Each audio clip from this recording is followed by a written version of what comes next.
สียเป้สหายเซอร์วิน说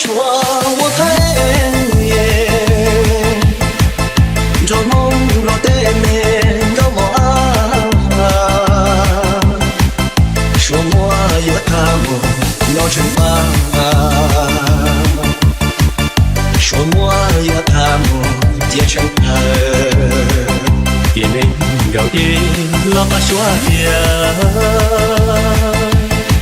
老把说着年来变才么，多要成波多我成本，老把说撒开不给老头，天南个包，好给说呀。Chùa tròn nhà bởi nó mò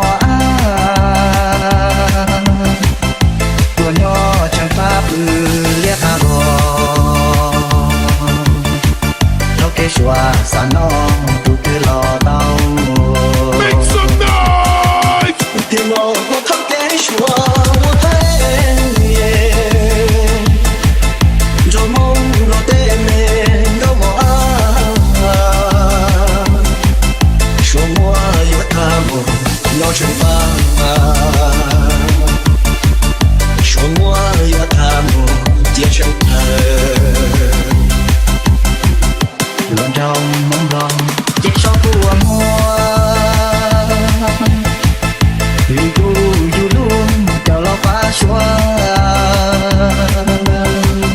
说多多么多都懵懂。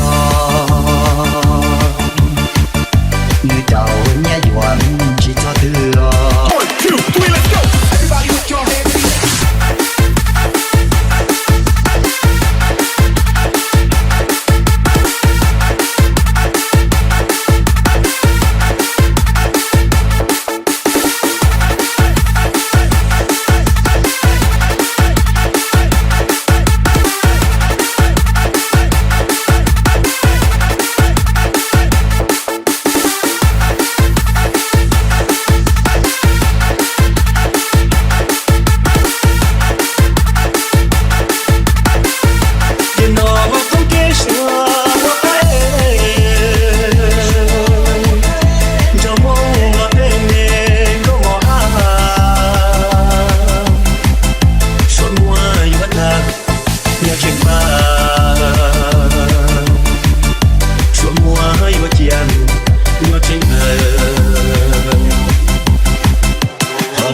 Kisah